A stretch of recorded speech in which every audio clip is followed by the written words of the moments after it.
પ્રભુ ઈસુના ગૌરવી નામમાં આજની સવારની પ્રેમી સલામ. જય મસીહ. Praise the Lord. હાલેલુયા.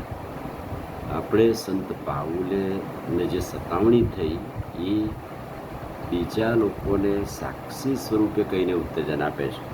જેમ કે એણે બધા મંડળીઓને પત્ર લખ્યા, તિમોથીને તીતસને લખ્યું, તો એ બધાને એ લખીને જણાવે છે કે કેવી રીતે એ સતાવણીમાંથી પસાર થયો અને સતાવણી વેઠીને પણ વિદેશીઓને સારું પસંદ કરાયેલું પાત્ર બન્યું. બીજો તિમોથી 3 અધ્યાય 10 ને 11માં એ સંત પાઉલ તિમોથીને શું લખે છે? મને જે દુઃખો પડ્યા અને સતાવણી થઈ તેમાં તું મારી પાછળ ચાલ્યો, પણ આ સઘળા દુઃખોમાં પ્રભુએ મને છોડાવ્યો. એટલે તિમોથી સાક્ષી છે એનો.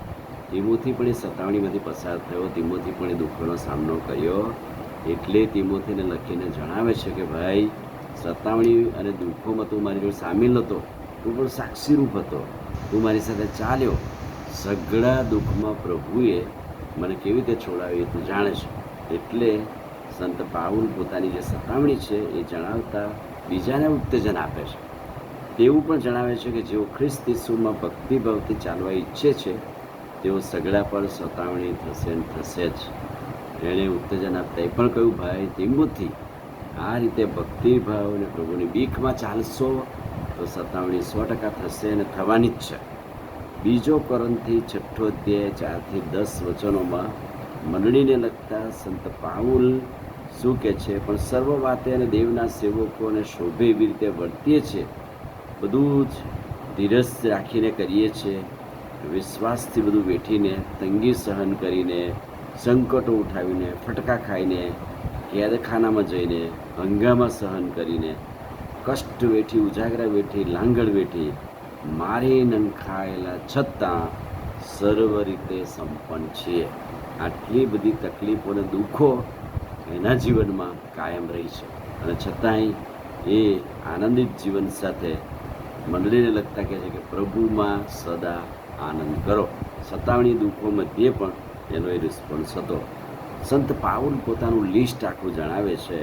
બીજો કોરિન્થી 11મો અધ્યાય 23 થી 27 વચનોમાં આખું લિસ્ટ બતાવે છે. કયું લિસ્ટ બતાવે છે?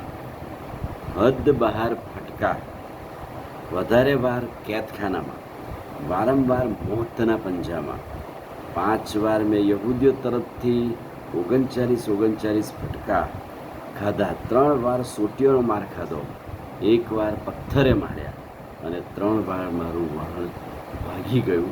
આવા વચનો અને આવી વાતો કહેતા એ જણાવે છે કે એક રાત તો આખી રાત સમુદ્રમાં પડી રહ્યો, ઘણી મુસાફરીઓ અને નદીઓમાં વિઘ્નો, લૂંટારાઓ તરફથી, સ્વદેશીઓ તરફથી, પરદેશીઓ તરફથી, શહેરના જંગલમાં સમુદ્ર, ડોળ ઘાલું ભાઈઓ, શ્રમ, કષ્ટ, વારંવાર ઉજાગરા, ભૂખ, તરસ, તાડ અને વસ્ત્રની તંગાસ.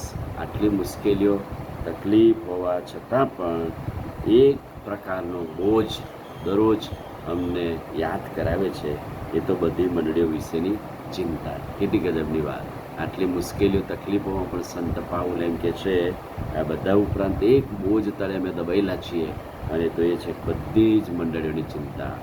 અને આ તો કેટલું સેવકોને ઉત્તેજન આપતું એવી સાક્ષી કે સતાવણી દુઃખોની મધ્યે પણ સંત પાઉલનું જે દર્શન છે એ દર્શનને તેઓ વળગી રહે.